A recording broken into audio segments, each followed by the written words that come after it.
Yo, what's cracking, y'all? It's your boy Blindvisionary back at it again with another Void Setup Sunday, where we take builds that either I think of or the community recommends, and we break them down and give them a Void grade.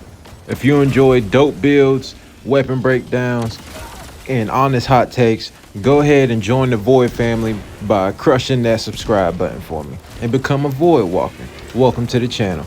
Alright, today's build is the infinite ammo glitch, because you never have to reload, you never have to worry about ammo. You only resupply for grenades and stems. Alright, let's get it.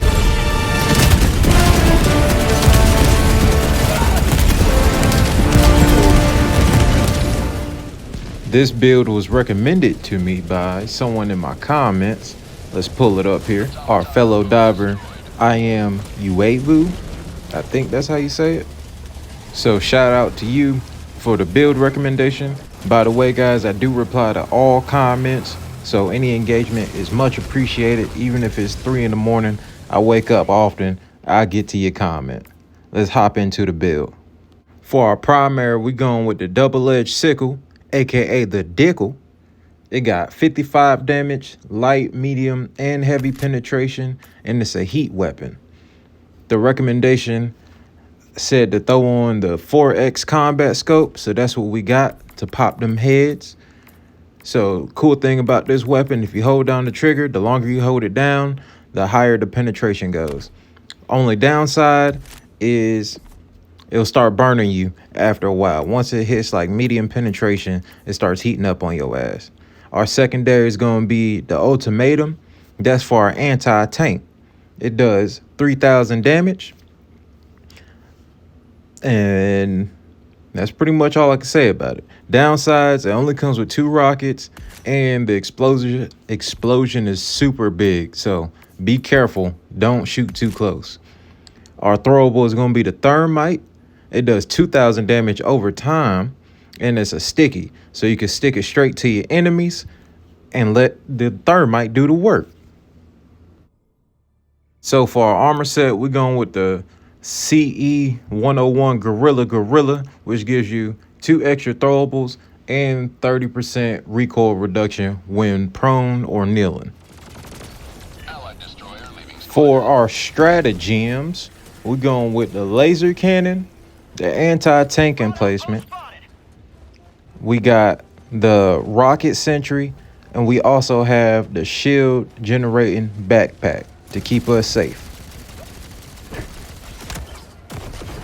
Bitch ass tank trying to get me, can't catch me slacking. I'm always packing, baby. So the first thing we're gonna go over is one of our stratagems, the anti-tank emplacement. I really love this stratagem. I love the recommendation for it. It packs a lot of firepower. One of the most firepower, or the best bang for your buck you can get out of a stratagem, especially one that you have to manually use. It's good for taking out factory striders, fabricators, any enemies on any front. It'll take it out within a few shots. Is it just me, or am I the only one that feel like killing factory striders are like the most satisfying thing in the game? All right, back to your scheduled programming. You can pretty much snipe across the map with this stratagem, with the anti-tank emplacement. Do what you need to do.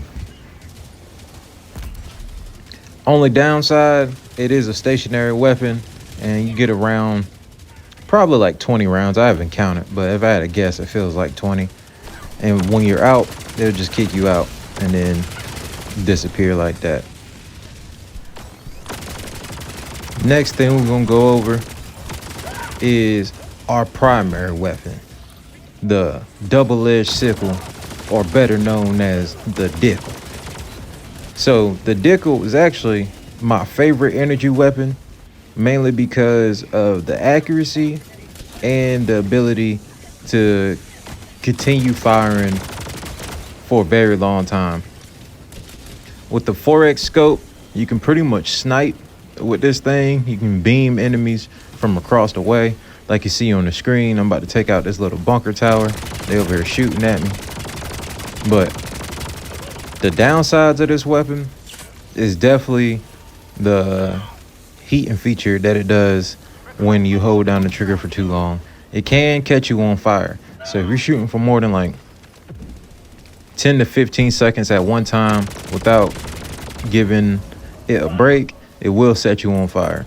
To mitigate that, I do recommend some fire safety gear, like one of the armors that give you 75% armor resistance or fire resistance. That will allow you to shoot even longer, and when you do start taking damage, it's very small, minuscule damage. Another thing to note about heat weapons in general, but we're talking about the Deckle. On cooler planets, it takes longer for it to heat up on you, so you can shoot even longer on those planets. And the cooldown is a lot faster, so if you do stop shooting or switch to a different weapon, it'll cool down really quick on you. Now let's talk about another one of those stratagems, the laser cannon. So with this build, what I found to be effective is alternating between the laser cannon and the Deckle.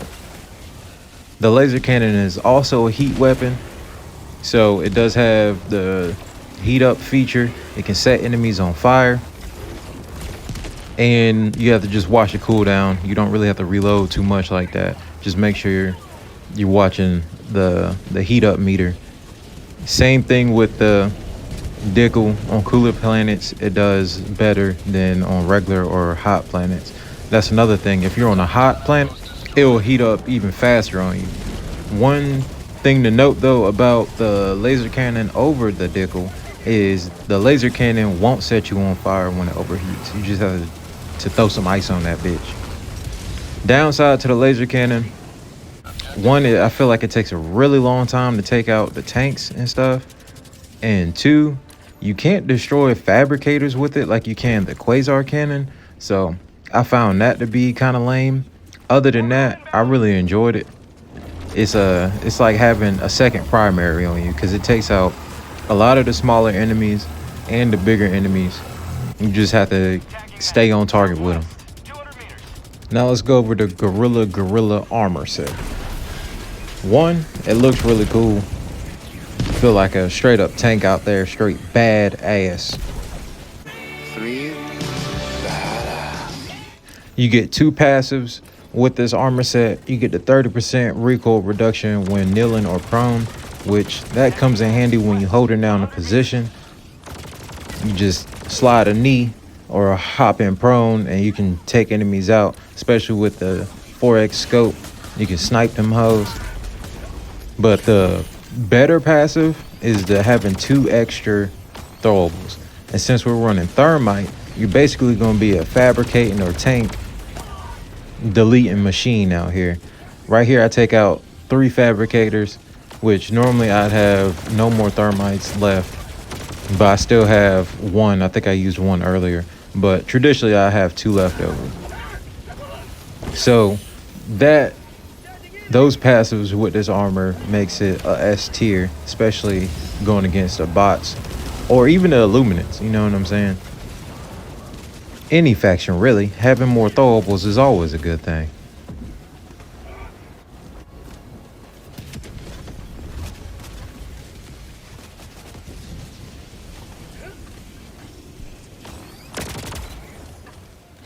Right here you get to see what I was talking about. Like, I feel like it takes a really long time to take out the tanks when you're just heating them up. I traditionally main the heavy machine gun, and it would have been dead before now. All right, next thing we're gonna go over is the shield generating backpack. I'm gonna be 100% real with you. Not a fan. Not too big a fan of the shield generating backpack. Main reason, well, let me specify. Not in this build particularly. Main reason is I feel like it gives you a false sense of security. You're already applying self-damage with the Deckle as you're mowing down enemies. And if they break your shield, which they do often, especially going against the bots, if they break your shield, you kind of helping them kill you in a sense, you know what I'm saying? And a lot of things can break the shield. One rocket will take the shield out. It is really good for the onesies and twosies. So like if you're trekking across the map and not trying to get ragdolled and you get hit with a rocket or a tank blast, you'll do good then. So in that sense, I can see it, but I normally rock heavy armor anyway, so 1 or 2 rockets ain't gonna do too much damage to me personally. But if you're rocking a lighter armor set, I can see where the shield generating backpack can come in handy. I didn't have too much gameplay with the rocket sentry on this build, but we all know what the rocket sentry does, and I got a lot of videos with the rocket sentry in it, so if you don't know, go ahead check those out. So right now I'm gonna let some gameplay do the talking. I'm gonna shut the hell up. Just remember, if you enjoy the content, please don't forget to like, subscribe, and comment. Any engagement goes a long way. I'm trying to get into this YouTube algorithm, baby. Calling down a sentry.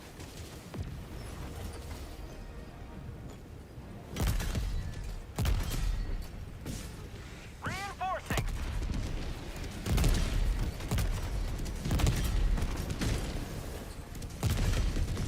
Request approved. Deploying reinforcements.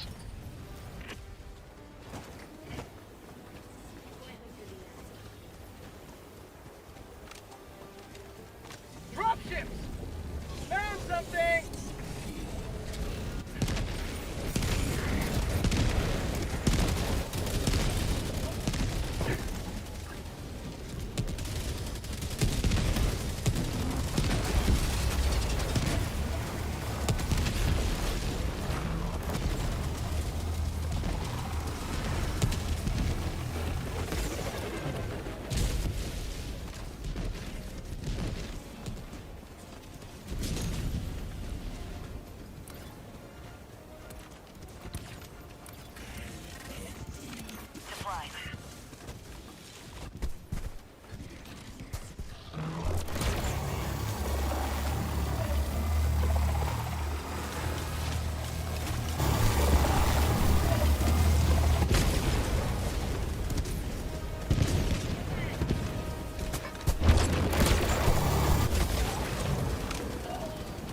Bot outpost spotted.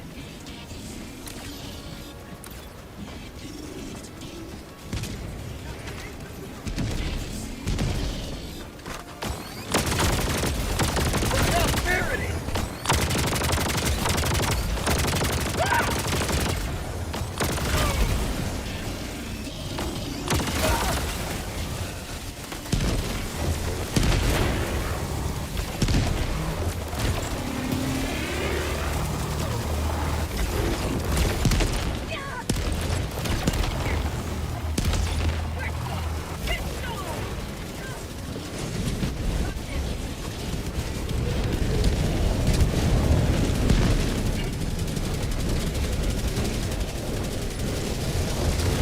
Automaton outpost destroyed.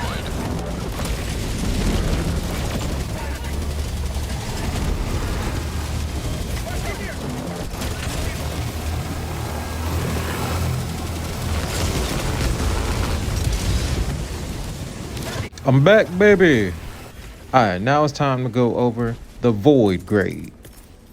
The void grade is out of 6 categories, so you get a possibility out of 60 points. The first category is style. Then we have survivability, fun, team utility, versatility, and skill, like the skill it takes to run the build. All right, the first category we're gonna go over is style/drip. Off the bat, this shit looks dope as hell. We got the ODST cape.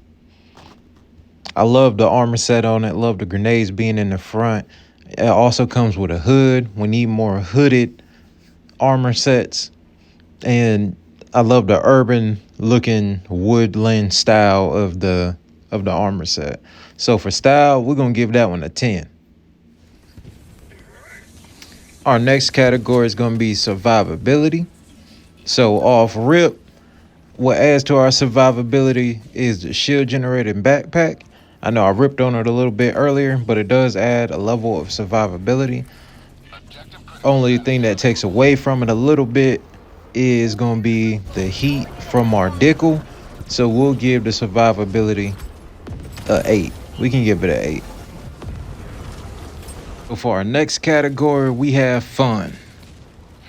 For me personally, this really wasn't my type of build. I enjoyed trying it out. You know what I'm saying? I love trying out new builds and different play styles or whatnot. This kind of felt a little more meta. Like, I see a lot of people using it, and I'm kind of really against meta, so that kind of brought it down for me a little bit. And I enjoy mobility backpacks over defensive backpacks, unless it's the guard dog. So for me, this probably have to be a 5 for the fun factor. On the opposite end of the scale, you got team utility. Now, team utility, you got the rocket sentry. You also have the laser cannon that can help take out enemies and the bigger enemies. You also have the sense that you don't take up too much supply packs, and that's a big one, so that keeps your team supplied more often than not. You also have the anti-take emplacement.